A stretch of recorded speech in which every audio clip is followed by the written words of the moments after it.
morning students. Yesterday we have calculated the acceleration due to gravity, that is small g, value of small g, that we have calculated 9.77 meter per second square. Is it constant on the surface of the earth everywhere? The answer for this question is no, because of the shape of the earth.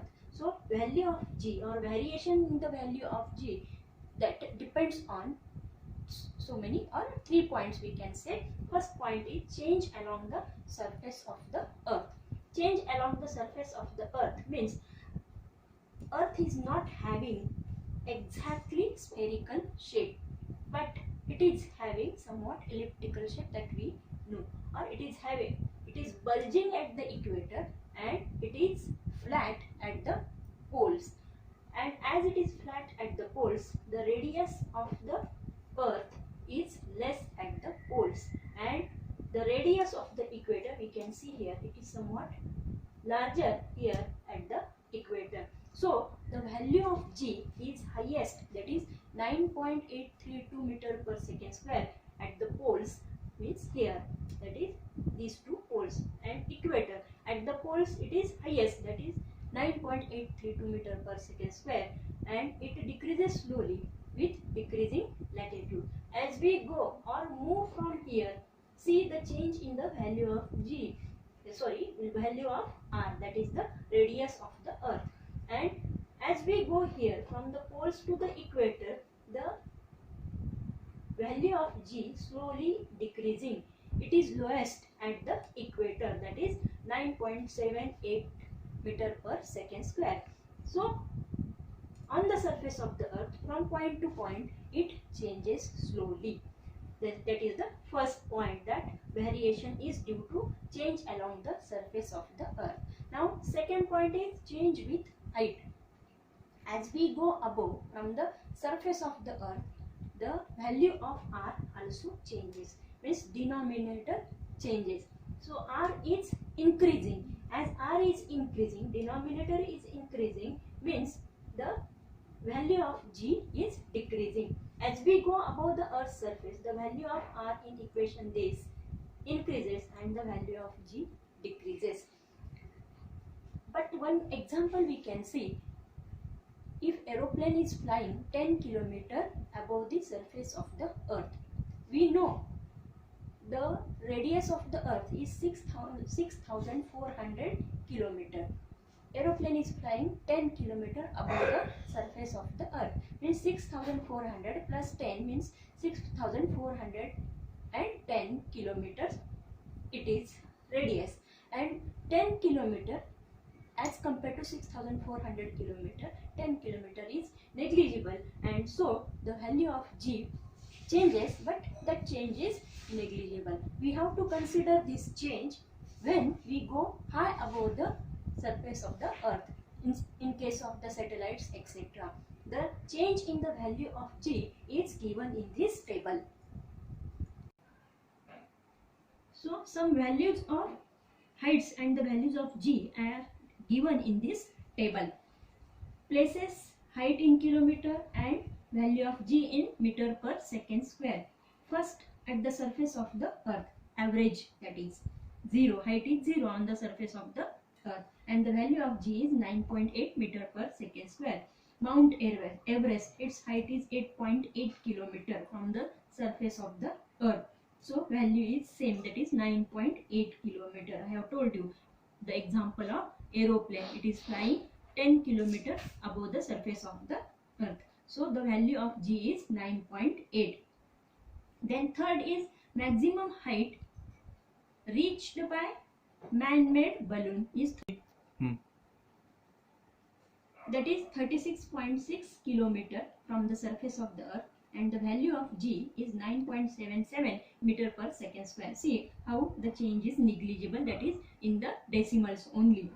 Height of a typical weather satellite, that is 400 kilometer from the surface of the earth, and the value of g is 8.7 meter per second square. Height of now communication satellite, it is high above, that is 35,700 kilometer, and here the value of g is 0.225 meter per second square. So in this way, as per the height, there is change in the value of g. Third point is change with depth, means as we go inside the earth. So change in the value of g also changes if we go inside the earth. The value of r in equation is, that is g is equal to gm upon r square, decreases. See, here we can see, here from the surface of the earth we are going towards the center of the earth, means inside the earth. See what is the change. If we are here, if we are here, we are here, so the radius portion is decreasing.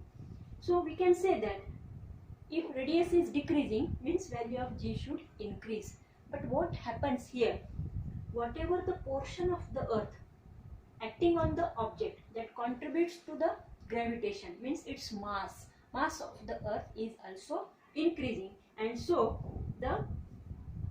its mass is decreasing. It means that value of m also decreases. R increases, m decreases. R decreases and also m decreases. R, that is radius, we are coming inside, radius decreases. So portion of the earth that contributes the mass on the object, that is the gravitational force that is acting on that object, that is also decreasing. And so the combined effect of m and r, that is the mass of the earth and the radius of the earth, as a combined effect of that, the value of g decreases here as we go deep inside the earth. So this value of g changes from place to place in this way. That is not same on the surface of the earth, then change with height, deep inside the earth, change with depth also. So we know very well on the planet our change in gravity is there, and 1/6 of our mass is there on the surface. Our weight is 1/6 of our weight. So in this way, due to change in the value of g, we observe here variation in the value of g as per these 3 points. A question can be asked on variation of, explain the variation of g at different places on the surface of the earth, and these 3 points we have to explain in that question. Next is, so regarding this discussion, there are certain questions given in the book, that is use your brain power, etc. That questions you can solve. If any difficulty is there, then you can ask me. Now next point is mass and weight.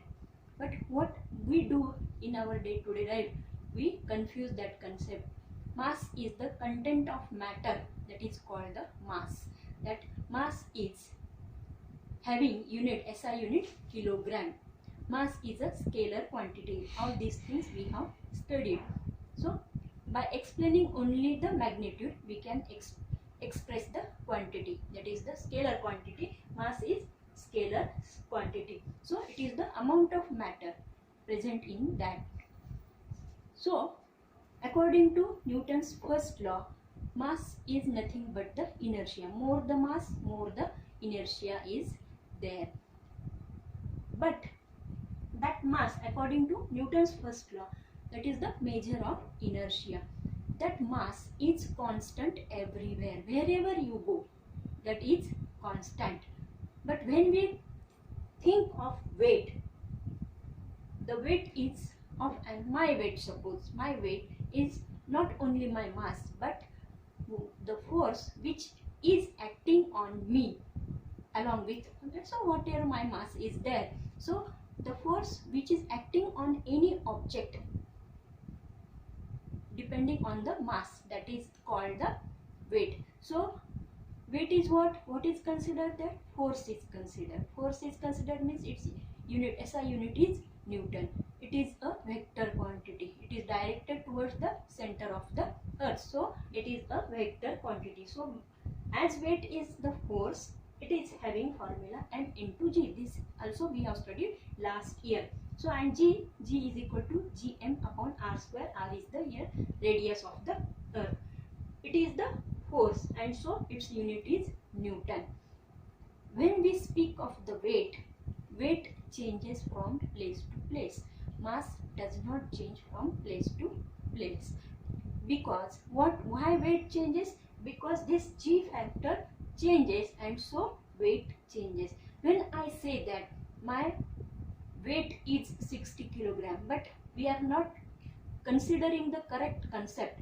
When we speak of only the mass, my mass is 60, but in our day-to-day life, or we can say in a colloquial speech, we can say my weight is 60 kilogram, but it is not the correct concept. So when I have to speak of the weight, so it should be multiplied. So 60 multiplied by 9.8, whatever multiplication comes there, that is my weight. So M into G, weight should be considered in terms of this mass into gravitational force or acceleration due to gravity.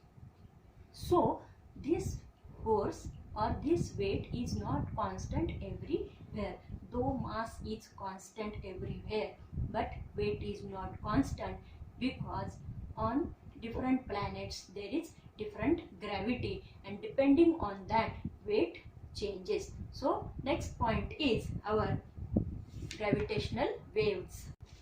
So question is asked on variation of G also, and on the mass and weight. How it is, the reasoning can be asked. The mass is constant everywhere, but weight changes from place to place. We have to explain this. Next point is our gravitational waves. Waves are created on the surface of water when we drop a stone into it, that we have noticed so many times. Similarly, you must have seen the waves generated on a string when both its ends are held in hand and it is shaken. For the rubber band also you can do this and you can see the waves. Light is also a type of wave called the electromagnetic wave.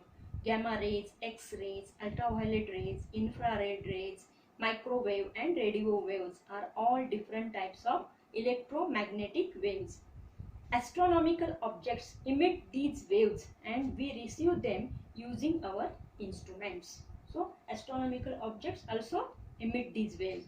All our knowledge about the universe has been obtained through these waves. So we can study the universe depending on these waves. Gravitational waves are a very different type of waves. They have been called the waves on the fabric of space and time. Einstein predicted their existence in 1916. These waves are very weak and it is very difficult to detect them. So as gravitational force is weak, so it is difficult to detect them. The waves are also weak. Scientists have constructed extremely sensitive instruments to detect the gravitational waves emitted by astronomical sources. Among these, LIGO, that is Laser Interferomagnetic Gravitational Wave Observatory, is the prominent one. Exactly after 100 years of their prediction, scientists detected these waves coming from an astronomical source. Indian scientists have contributed significantly in this discovery. This discovery has opened a new path to obtain information about the universe. So free fall and gravitational potential energy we'll study tomorrow.